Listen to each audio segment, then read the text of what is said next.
इंसाफ के रहनुमा और खैबर पख्तूनख्वा के सूबाई वजीर हाजी अब्दुल मोनेम ने कहा है कि वजीर आजम मोहम्मद नवाज शरीफ का झूठ उनके लिए बड़ा इम्तिहान है।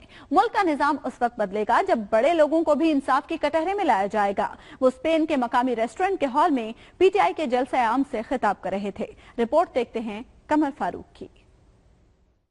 स्पेन के शहर बार्सिलोना में PTI का जलसा आम मुनक्किद किया गया, जिसमें खैबर पख्तूनख्वा के सूबाई वजीर हाजी अब्दुल मोनेम मेहमान खुसूसी थे। शुरका से खिताब करते हुए उनका कहना था कि पाकिस्तान में गरीब आदमी हर चीज पर टैक्स दे रहा है, जबकि इमरान टैक्स चोरी में मुलव्वस हैं। वजीर आजम मोहम्मद नवाज शरीफ का झूठ उनके लिए बड़ा इम्तिहान है। उनका मजीद कहना था कि मुल्क का निजाम उस वक्त बदलेगा जब बड़े लोगों को भी इंसाफ के कटहरे में लाया जाएगा। उन्होंने कहा कि स्पेन के लोगों के दिलों में पाकिस्तानियों के लिए इज्जत है। आप लोगों को किसी भी मुल्क में रहते उसी मुल्क का कानून का एहतराम करें, और खासकर स्पेन का, उसको हमने सरकारी और गैर सरकारी लोगों से मिला हो तो बहुत इज्जतमंद लोग हैं और इसके दिल में पाकिस्तान के लोगों के लिए इज्जत है। दीगर मुकर्रीन ने कहा कि पाकिस्तान में सिर्फ उम्मीद की किरण इमरान खान है। उनकी क़यादत में मुल्क जल्द खुशहाली की जानिब चल पड़ेगा। आइंदा इंतखाबात में PTI जीतकर पाकिस्तान की किस्मत बदल देगी। तमाम नौजवानों के लिए दरवाजे खुले हैं। उन्होंने दुनिया न्यूज से फतह हक की होती है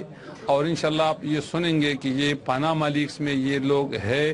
कई में आप खुद सोचते, कई बच्चा 6 साल का हो तो उसने 8 अरब कहाँ से ले आए। कोई बच्चा मतलब है गोद में हो तो उसने 3 अरब कहाँ से लाए, और ये कहाँ किधर अगर लाए तो किस तरह पाकिस्तान से निकले। तो इंशाल्लाह अभी जल्द आप ये खुशखबरी सुनेंगे और ये फतह हक की होगी। जलसा में पाकिस्तानी कम्युनिटी ने बड़ी तादाद में शिरकत की।